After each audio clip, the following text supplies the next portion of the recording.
नाज़रीन, मौजूदा हुकूमत किसी भी तरह से जजेस को मुतनाज़ा बना के अपनी जान छिड़वाने के चक्कर में है। जजेस के खिलाफ एक मुनज़्ज़म कैंपेन का आगाज़ किया गया है। जजेस को किस तरह से ट्रैप किया जाएगा और फिर किस तरह से ब्लैकमेल किया जाएगा, ये हम बताएंगे आपको आज के प्रोग्राम में।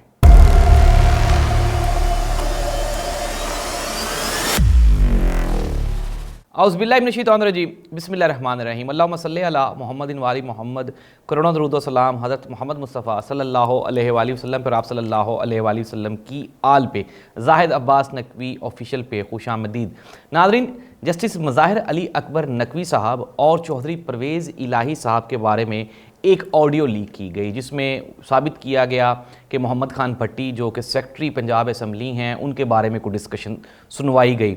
नाज़रीन, ये एक बहुत बड़ा प्रोपोगंडा था जिसको रिफ्यूज़ करते हुए गुज़श्ता रोज़ जस्टिस मज़ाहिर अली अकबर नकवी की फ़ैमिली ने मीडिया रिलीज़ जारी की और उन्होंने कहा कि मज़ाहिर अली अकबर नकवी साहब अपनी गाड़ी पे कहीं जा रहे थे। चूँकि उनकी गाड़ी के शीशे ब्लैक थे तो पुलिस वालों ने उन्हें रोका और रोकने के बाद उनसे बदतमीज़ी की गई। इसी दौरान जस्टिस मज़ाहिर अली अकबर नकवी ने मोहम्मद खान भट्टी जो कि सेक्रेटरी थे असम्बली के, उनसे बात हुई और फिर उन्होंने चौधरी परवेज़ इलाही साहब को बताया और इस तरह से ये जो डिस्कशन थी वो मोहम्मद खान भट्टी, मज़ाहिर अली अकबर नकवी और चौधरी परवेज़ इलाही के दरमियान वो ज़ाहिर सी बात रिलेट कर गई। लेकिन फिर हमने देखा कि किस तरह से उस सारी ऑडियो को मिलाया गया और मैनिपुलेट किया गया। तो उनकी फैमिली ने ये बताया कि ये उस रोज़ का वाक़या है जिस रोज़ मज़ाहिर अली अकबर नकवी को पुलिस ने रोका था।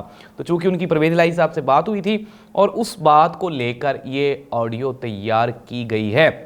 दूसरी जानिब नाज़रीन, हमने ये भी देखा कि मरियम नवाज़ साहिबा, राना सनाउल्लाह साहब, ख्वाजा आसिफ साहब, इवन के मौजूदा वज़ीर आज़म मियाँ मोहम्मद शहबाज शरीफ साहब ने भी अदलिया को इंस्ट्रक्शंस देते हुए, उनको हुक्मनामे जारी करते हुए, उनकी इस्लाह करते हुए या उनके फ़ायदे के लिए उनको बताते हुए कभी ना कभी कहीं ना कहीं कोई ना कोई मशवरा ज़रूर दिया है। ख्वाजा आसिफ साहब ने कहा कि अगर ये इंटरफेयर करेंगे पार्लियामेंट में तो फिर हम इनकी कुर्सियों में इंटरफेयर करेंगे, इनको चाहिए न्यूट्रल रहें। मियाँ मोहम्मद शहबाज शरीफ साहब ने कहा कि वो जजेस जो कि नून लीग के हक़ में फ़ैसले देते रहे हैं उनको सेपरेट कर दिया जाए। मतलब ये है।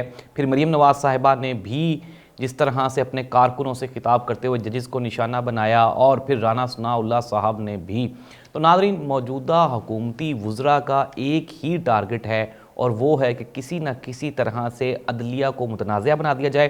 क्यों ये सारा कुछ क्यों हो रहा है, इस सवाल का जवाब आप सब के लिए जानना नागुज़ीर इंतहाई ज़रूरी है। ये सब कुछ इसलिए हो रहा है नाज़रीन, मैं आपको मुख्तसर सा बता देता हूँ कि चूँकि पाकिस्तान तहरीक इंसाफ नेशनल असम्बली में मौजूद नहीं है, वो वहाँ से रिज़ाइन कर चुके हैं और फिर वो रिज़ाइन को लेकर कोर्ट में भी गए और फिर वो सारा मामला हुआ। मुख्तसर ये कि पाकिस्तान तहरीक इंसाफ जो पाकिस्तान की सबसे बड़ी सियासी जमात है वो असम्बली में नहीं है।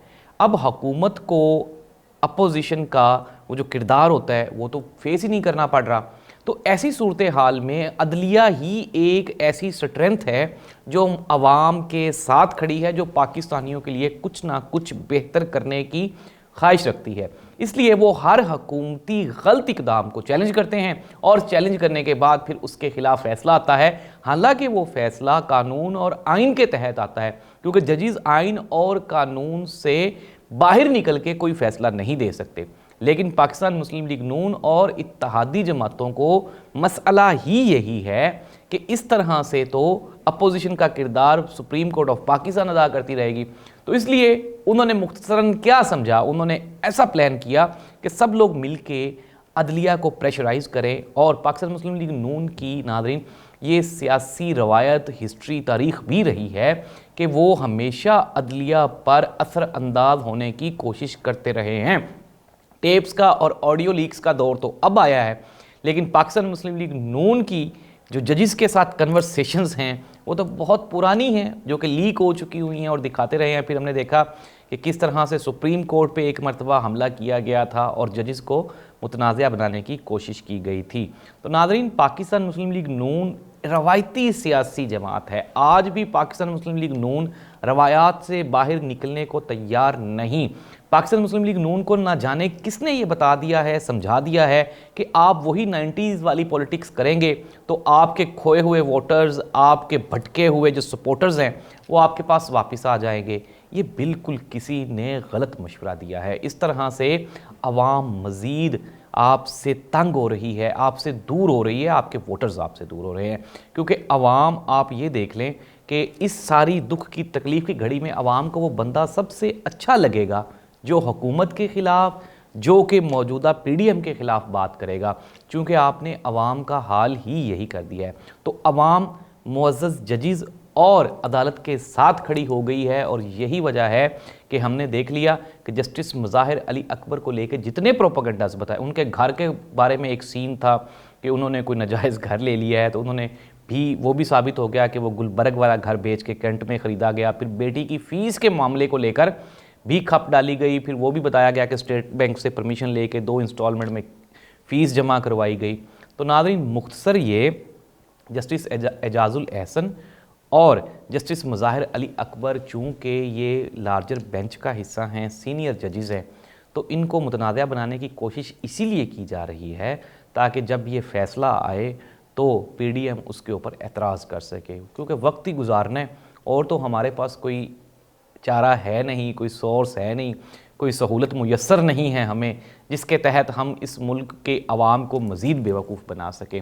تو ناظرین، یہ تھی ڈسکشنز۔ میرا مقصد یہی ہوتا ہے کہ پروگرام کے اختتام پہ کچھ سلیوشن بھی بتا دیا جائے تاکہ عوام کو سمجھ بھی لگ جائے کہ اس کا حل کس طرح سے ممکن ہے۔ سمپلی سلیوشن ہے اس کا کہ اگر عدالتیں، عدلیہ، ججز آزاد ہوں گے تو ملک میں بہتر فیصلے ہوں گے اور آئین اور قانون کی بالادستی ہوگی، چاہے پاکستان تحریک انصاف ہو، پی ڈی ایم کی کوئی بھی جماعت ہو، یا کوئی بھی سیاسی یا مذہبی کارکن رکن کوئی بھی ہو، ان کو چاہیے کہ عدلیہ پر، ججز پر اور عدالتوں پر پریشر نہ بلڈ کیا جائے بلکہ آزاد فیصلے کرنے دیے جائیں، کیونکہ یہ تمام سیاسی جماعتوں کے لیے، یہ تمام پاکستانی قوم کے لیے اور آنے والی نسلوں کے لیے یہی بہتر ہوگا۔ جب قانون آزاد ہوگا، جب اس ملک میں آئین کی بالادستی ہوگی، تو میں اپنے ہر پروگرام میں کہہ چکا ہوں کہ ملک ترقی کرے گا اور ملک میں ڈیموکریسی، جمہوریت پھلے پھولے گی اور حالات بہتر ہو جائیں گے۔